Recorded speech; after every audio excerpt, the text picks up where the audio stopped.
আসসালামু আলাইকুম সুপ্রিয় দর্শক, আরেকটি নতুন রেসিপিতে আপনাদের সবাইকে স্বাগত। মাত্র একটা ডিম দিয়ে কিভাবে এতগুলো কাপ কেক ঘরেই তৈরি করতে পারবেন, আর সেটা হবে খুব সফট। দেখতে পারছেন কতটা সুন্দর।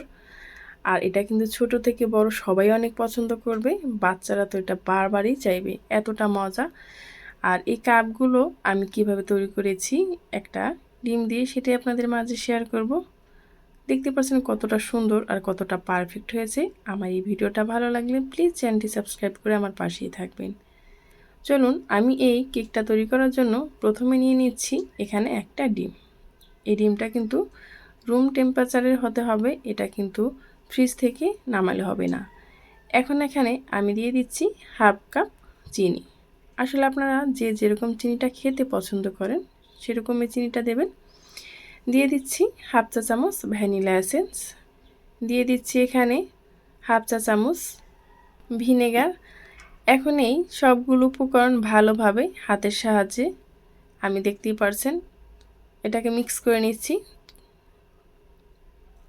এখন এর ভেতরে দিয়ে দিচ্ছি আমি হাফ কাপ লিকুইড দুধ। দুধটাকে আমি একসাথে দেব না, অল্প অল্প করে ব্যবহার করব সেই জন্য। এখন আবারও আমি একইভাবে কিন্তু এটাকে ফাটিয়ে নিচ্ছি, যাতে করে খুব সুন্দরভাবে ডিমটা ফাটানো হয়ে যায়। আর আমি এখানে কিন্তু কোনো হ্যান্ড বিটার ইউজ করিনি। যে বাকি অংশটুকু দুধ ছিল সেটাই কিন্তু আমি দিয়ে দিচ্ছি। আর দিয়ে দিচ্ছি এখানে হাফ কাপ সয়াবিন তেল, যেটা আমরা রান্নার ক্ষেত্রে ব্যবহার করি সেটা। তেলটা দিয়ে আবার আমি ভালোভাবে মিক্স করে নিচ্ছি। এই প্রসেসটা কিন্তু অবশ্যই খেয়াল রাখতে হবে, আমি যেভাবে করে এটাকে ফাটিয়ে নিচ্ছি সেভাবে করে।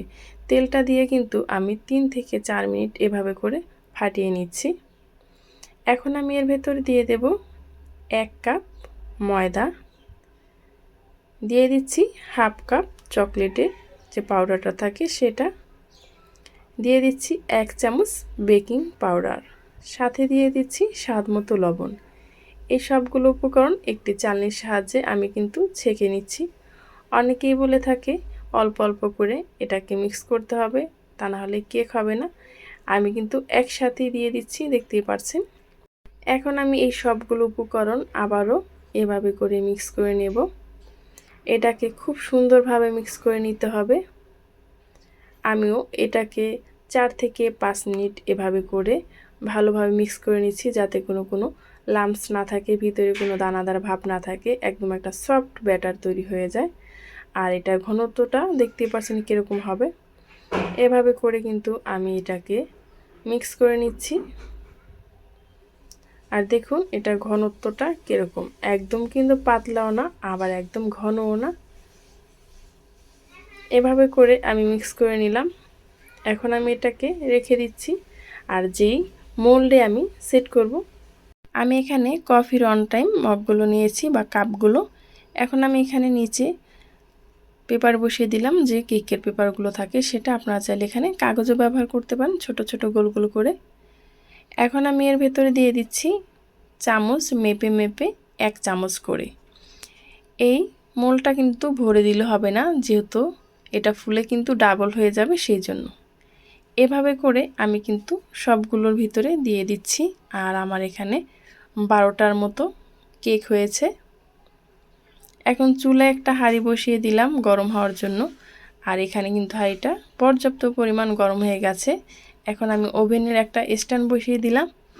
তারপর আমি এই কেকের মোল্ডগুলো ছোট ছোট খুব সুন্দরভাবে সাজিয়ে দিচ্ছি। তাওয়াটা কিন্তু খুব ভালোভাবে গরম করে নিতে হবে, তা না হলে কিন্তু আবার কেকটা ফুলবে না। এখন আমি এভাবে করে সাজিয়ে দিচ্ছি।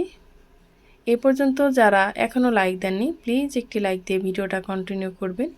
আমার এই কেকের রেসিপিটা যদি আপনাদের কাছে ভালো লাগে, তাহলে প্লিজ চ্যানেলটি সাবস্ক্রাইব করে পাশে থাকা বেল আইকনটা ক্লিক করে রাখবেন, যাতে এরকম সহজ এবং নতুন রেসিপি আপলোড করা মাত্রই আপনার কাছে নোটিফিকেশন পৌঁছে যায়, আপনি দেখে নিতে পারেন। খুব সহজেই কিন্তু আপনারা বাসায় এই কেকটি তৈরি করে নিতে পারেন। এখন আমি একটি স্টিলের বল দিয়ে এটাকে ঢেকে দেব। ঢেকে আমি এটাকে রান্না করে নেব বা কুক করে নেব 30 মিনিটের ভিতর দেখতেই পারছেন কেকগুলো কিন্তু ফুলে ডাবল হয়ে গেছে আর দেখতেই কতটা সুন্দর লাগছে।